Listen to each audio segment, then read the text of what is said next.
La dignité de l'individu, on en a parlé, c'est le socle fondamental à partir duquel on peut espérer que chaque individu commence à faire de vrais choix et à réaliser ses possibles. Et c'est ce qu'on appelle, d'un terme qui est très en vogue en ce moment, l'émancipation. Et pour parler d'émancipation, nous avons le grand plaisir d'accueillir le ministre de l'Éducation nationale et de la jeunesse, Jean-Michel Blanquer.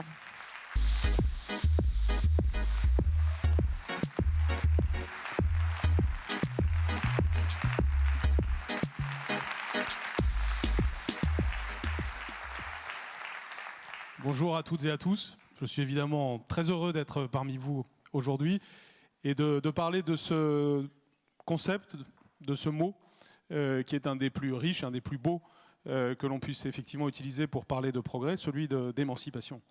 Hier, j'étais en Seine-Saint-Denis dans un collège, au Bourget très précisément, et j'ai été assisté à un cours de grec dans ce collège. Et ça fait partie des moments de ma vie de ministre de l'Éducation nationale et de la jeunesse maintenant, pour lesquels j'aimerais avoir des caméras derrière moi et que toute la France voit ce que je vis. Parce que ça fait partie des choses qui remplissent un petit peu d'optimisme. Parce que j'ai vu des enfants, un collège de Seine-Saint-Denis, avec toute la diversité qu'il y a, comme chacun sait, dans ce département, qui travaillaient sur un texte de Thucydide. Et ce texte de Thucydide m'a immédiatement fait écho avec ce dont j'avais à vous parler aujourd'hui, puisque c'était un texte sur l'importance de la parole, mais aussi sur l'ambivalence de la parole. Et les deux professeurs qui étaient là travaillaient avec les élèves, non seulement sur le grec, sur la langue en tant que telle, mais évidemment sur le sens de ce texte, sur l'actualité incroyable de ce texte qui leur permettait de travailler sur le mot de peuple, sur la démocratie, mais aussi sur la démagogie, sur l'usage pertinent dans l'intérêt général de la parole, ou au contraire l'usage néfaste de la parole. Et l'on voyait les enfants et les élèves réagir dans une visée totalement émancipatrice, c'est-à-dire ce qu'ils avaient de plus naturel dans leur expression, c'était justement l'émancipation. C'est-à-dire que je crois que le sens de ce qu'ils disaient, ce qui les guidait, c'était l'idée d'émancipation. Ils pouvaient avoir des points de vue différents sur ce statut de la parole, mais c'était l'émancipation qui était le vecteur commun comme naturel. Il y a quelque chose de naturel dans l'émancipation. Et c'est pour cela qu'il y a une forte équivalence entre la notion d'émancipation et la notion d'éducation. Puisqu'on pourrait affirmer que l'émancipation, c'est le mouvement naturel de l'homme à partir de sa naissance. Comme l'éducation est ce qui va permettre cette émancipation tout au long de sa vie. L'homme, quand il naît, le petit être humain, quand il naît, est l'être le plus faible de la nature. C'est l'être qui ne peut rien sans les autres. Et pourtant, ce petit être qui ne peut rien sans les autres va chercher tout au long de sa vie à s'émanciper, et en tout cas on doit l'aider à ce qu'il en soit ainsi, et il va le faire par les autres. C'est un peu le paradoxe de la condition humaine, c'est qu'on va se libérer, mais on va se libérer en se créant du lien, et c'est précisément ce qui fait la beauté de ce lien, et il faut que ce lien soit positif, et on verra qu'il est positif précisément dans la mesure où il aide à s'émanciper. Et c'est le sens de l'éducation aussi, puisque l'éducation n'est jamais un enjeu de liberté immédiate, mais c'est toujours un enjeu de construction de sa liberté, parce qu'on va donner à chaque enfant les moyens d'aller vers plus de liberté, chaque adolescent et même chaque adulte. C'est pourquoi la question de l'émancipation est très liée à la question de l'éducation, puisqu'il y a éducation à partir du moment où la transmission d'un savoir va contribuer à cette émancipation, à cette autonomie plus forte de l'enfant. Et on voit bien qu'il se joue là quelque chose d'essentiel, et ça fait écho avec ce que l'on vient entendre de la part de Claire Hédon, lorsqu'elle vient de parler à l'instant de l'illettrisme. Il est évident que si nous ne donnons pas aux enfants, dès le plus jeune âge, les atouts qui vont leur permettre de progresser, eh bien, nous ratons d'emblée quelque chose qui va être très grave du point de vue des enjeux de l'émancipation. Vous le savez, c'est ce que l'on a mis au cœur du programme d'Emmanuel Macron, c'est ce que l'on a mis au cœur de l'action publique aujourd'hui, parce que cela a un rayonnement sur l'ensemble de la société. Si on n'a pas ça, on n'a pas non plus le reste. Et nous savons en plus, de manière toujours plus informée, de manière toujours plus prouvée, que les premières années de la vie sont décisives. Les 7 premières années de la vie en particulier sont décisives. D'où l'importance accordée à la petite enfance. C'est le plan de lutte contre la pauvreté qui a été présenté le mois dernier et pour lequel il faut laisser encore quelques temps pour qu'il me donne toute sa force. Mais c'est aussi le sens de l'insistance mise sur l'école maternelle. L'école maternelle Elle va être d'autant plus valorisée ces prochains temps qu'au début de l'année prochaine, la loi sur l'école de la confiance créera l'instruction obligatoire à 3 ans. Et on me dit parfois, oui, mais il y a déjà 97% des enfants qui vont à la maternelle. Mais 3% des enfants, et là aussi ça fait écho à ce que vient de dire Claire Hédon, 3% ça fait 25 000 enfants. Donc le premier qui me dit que 25 000 enfants par an, ça n'est rien, aura affaire à moi, si vous me permettez l'expression.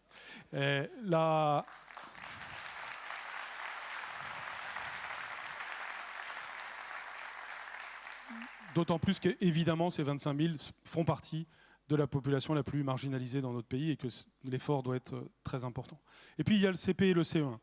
Il y a cette mesure que je crois tout le monde connaît maintenant et qui n'est pas une petite mesure, qui n'est pas une mesure marginale, qui n'est certainement pas une mesure cosmétique, puisqu'au moment où je vous parle, elle concerne 190 000 élèves, et dans un an, elle en concernera 300 000, et à partir de là, elle en concernera toujours 300 000 par an, au fil du temps.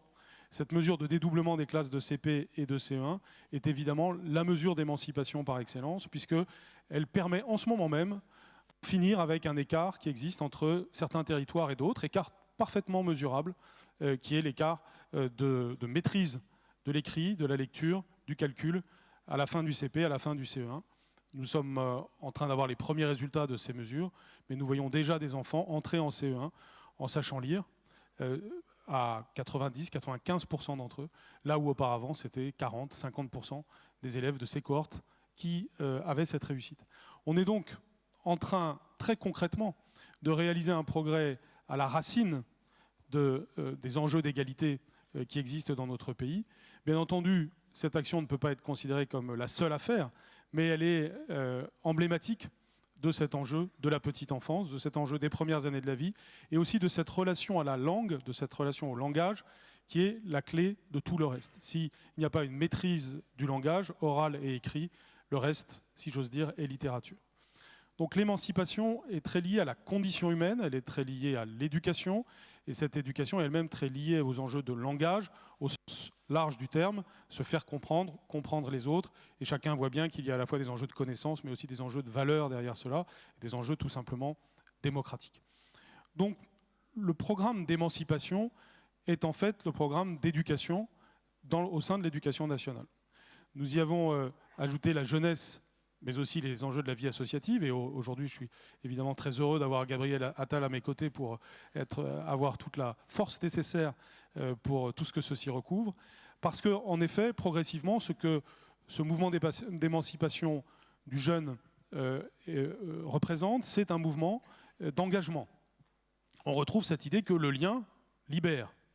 C'est d'ailleurs, je crois, un éditeur qui a pris ce nom, et je pense que cette expression dit beaucoup. C'est un lien qui libère. On s'engage, on crée un lien qui libère. Et l'engagement, nous allons le voir de plus en plus présent à partir du collège dans les temps à venir, et le service national universel qui correspondra probablement à l'âge de 16 ans, 16-17 ans, c'est-à-dire en gros ce qui correspond aujourd'hui à la classe de seconde, eh bien ce service national universel sera comme un point de repère pour l'amont et pour l'aval en matière d'engagement de la jeunesse. Vous le savez, diverses réformes en matière d'éducation traduisent aussi cette idée d'émancipation.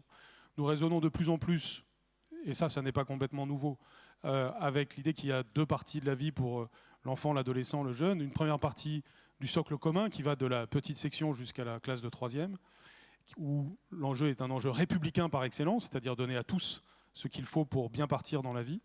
Et puis ensuite, une deuxième partie de la vie, qui commence en classe de seconde, où là, on commence à être en situation d'être un pré-adulte qui s'engage, qui fait des choix.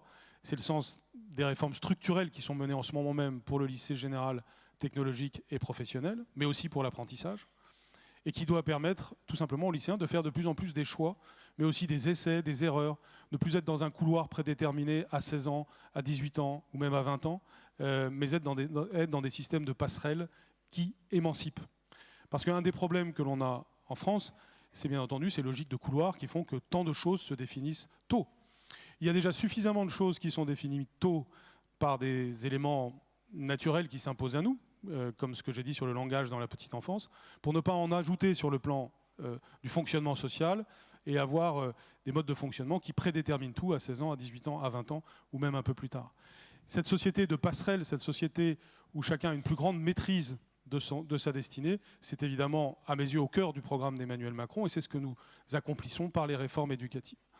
Donc l'émancipation est synonyme de progrès, et de ce point de vue-là peut être en effet un ingrédient du progrès, parce que nous avons besoin de cette logique d'émancipation pour guider nos politiques éducatives. Et c'est là que vous voyez une cohérence entre ce que nous sommes en train de faire de la petite section de maternelle jusqu'à l'université, parce que, tout simplement, nous donnons à chacun les outils de son émancipation, les outils de ses choix. Et pour moi, c'est évidemment là l'essentiel. Mais l'émancipation, c'est aussi un enjeu de maîtrise. Et d'ailleurs, si je devais trouver un moyen mnémotechnique pour résumer ce que j'ai à vous dire en une quinzaine de minutes, j'utiliserai tout simplement le sigle du mouvement REM, R de République, bien sûr, et l'intervention de Claire Hédon, à mes yeux, épouse cet enjeu-là, c'est-à-dire l'enjeu d'unité. L'enjeu d'unité, c'est-à-dire d'égalité des droits, dans une société et même dans un monde où nous sommes guettés par toutes les forces de fragmentation, où on a envie de définir les gens uniquement par leur couleur, leurs origines, leur situation dans la société, au lieu de d'abord les définir par leur appartenance à la République. Et pour moi, c'est évidemment l'enjeu socle, l'enjeu de base, l'enjeu fondamental.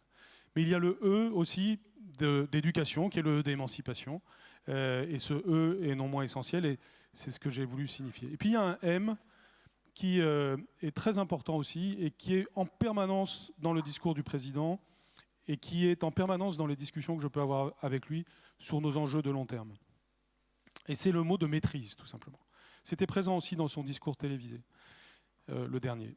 Maîtrise de sa destinée, c'est le sens évidemment de l'éducation, mais la maîtrise aussi de la destinée collective, la maîtrise de sa destinée par la France, la maîtrise de la destinée de l'Europe, et c'est bien le sens aussi de notre attachement à l'Europe, de notre militantisme pour l'Europe. C'est parce que nous pensons que l'Europe, non seulement elle ne nous enlève pas de la maîtrise de nous-mêmes, mais au contraire, elle nous en ajoute. Elle nous permet d'être plus forts dans un monde qui a besoin de cette force, dans un monde où nous ne devons pas sous-estimer les enjeux de fragmentation géopolitique qui existent aujourd'hui même. Maîtrise à l'échelle de l'individu, maîtrise à l'échelle de la France, maîtrise à l'échelle de l'Europe, maîtrise évidemment à l'échelle du monde avec les enjeux climatiques. Et cette maîtrise, elle se joue à un moment où nous basculons dans une civilisation complètement nouvelle, caractérisée par les technologies, et où nous devons, si nous voulons avoir justement cette maîtrise de notre destinée, avoir une vision de ce qu'est la technologie aujourd'hui. Il se trouve que notre mouvement est fortement identifié à un certain goût pour la technologie et à une certaine appétence pour le progrès technologique. Et c'est une des forces de ce que nous portons, parce que la technologie ne nous fait pas peur. Mais en même temps, c'est parce que nous n'avons pas peur de la technologie que nous sommes capables d'avoir un discours de maîtrise sur ce qu'elle signifie. Parce que c'est par la technologie que nous allons pouvoir affronter les enjeux du réchauffement climatique, c'est par la technologie que nous allons pouvoir affronter certains enjeux démocratiques du futur, c'est par la technologie que nous transformerons l'éducation, l'économie et toute une série d'éléments qui conditionnent nos vies. Et donc nous devons la maîtriser, mais nous devons pour cela avoir du discernement dans les usages technologiques. Et c'est pourquoi, par exemple, lorsque je parle de l'usage du numérique en éducation, j'utilise deux mots-clés à chaque fois, protection et ambition. Protection parce que nous devons protéger nos enfants si nous voulons qu'ils s'émancipent. C'est l'interdiction du téléphone portable au collège. C'est notre capacité à protéger nos enfants contre la fréquentation des sites pornographiques. Avec Marlène Schiappa, nous sommes sur ce sujet de manière très volontariste et ce n'est pas un sujet facile. Il y a notre capacité à nous protéger face à l'absorption des données par certains géants du numérique. Il y a des enjeux de protection très importants vis-à-vis de la technique et ces enjeux de protection sont des enjeux d'émancipation. Nous devons protéger notamment nos enfants et nos adolescents vis-à-vis de cela. Et nous devons aussi avoir de l'ambition. La technologie, ce n'est pas un usage superficiel des écrans. La technologie, c'est savoir programmer. La technologie, c'est savoir ce qu'il y a derrière l'écran. La technologie, c'est avoir une connaissance des enjeux éthiques du numérique. C'est exactement ce que nous sommes en train de faire dans le domaine éducatif, avec l'apprentissage de la programmation dès l'école primaire, avec l'apparition de sciences informatiques et numériques dans les nouveaux programmes du lycée. Autant d'éléments qui vont donner des outils approfondis à nos enfants pour maîtriser la technique dans ce siècle qui s'ouvre. Donc non pas une idolâtrie de la technique, mais tout au contraire une maîtrise de la technique. Et cet enjeu de maîtrise, à mes yeux, est un enjeu de maîtrise de nos droits. Si on veut avoir une conception juste du droit dans ce monde qui vient, si on veut avoir une conception qui correspond à une république une, où l'on ne se sépare pas en petits groupes, une conception où ce qui compte d'abord, c'est le collectif avec une égalité des droits, alors nous devons en effet avoir une maîtrise de nous-mêmes et une maîtrise de notre droit. Et nous devons avoir une égalité des droits. C'est l'enjeu de l'égalité homme-femme, là encore, sujet dont parlons beaucoup avec Marlène et qui doit évidemment s'incarner à l'école, mais c'est aussi l'enjeu de l'égalité à tous les âges de la vie dans l'accès au métier, c'est l'enjeu de l'insertion professionnelle. Nous y sommes évidemment très dédiés, c'est un sujet sur lequel je travaille avec Muriel Pénicaud. Et puis c'est le sujet de la lutte contre la grande pauvreté, parce que si certaines choses ne sont pas faites, eh bien, le reste est impossible, et c'est ce qui a été dit par Claire Hédon tout à l'heure parfaitement bien. Tous ces sujets sont liés, c'est ce qui fait aussi qu'il y a de l'interministérialité et du travail collectif dans ce gouvernement. Mais à mes yeux, ces sujets ont un trait d'union. Ce trait d'union, c'est celui de l'émancipation. Cette émancipation, elle commence par l'éducation. Elle correspond donc à quelque chose de profondément philosophique, d'une forme de philosophie de l'humain qui peut caractériser notre mouvement, je pense. Mais elle est aussi liée aux enjeux de maîtrise du droit, donc de maîtrise de notre destinée. Et cette maîtrise de notre destinée, à mon avis, à deux échelles fondamentales. La France, il ne faut pas avoir peur dans les temps qui viennent de porter notre patriotisme, nos valeurs, liberté, égalité, fraternité, laïcité, qui sont essentielles si on veut une République une, mais aussi, et c'est essentiel dans les mois qui viennent en particulier, puisque la mère de toutes les batailles va avoir lieu en la matière, l'Europe, parce que c'est par l'Europe, je salue l'ex-première ministre du Danemark, parce que je pense qu'elle fait partie des grands acteurs de cette unité, de cette force de l'Europe, eh bien je pense qu'en effet, cette élection européenne sera l'occasion d'affirmer que par l'Europe, nous voulons une maîtrise de notre destin, non pas une dilution dans quelque chose que nous suivrions, mais au contraire, une maîtrise de notre destin qui, à mes yeux, est au cœur de ce qui a porté notre mouvement. Merci beaucoup.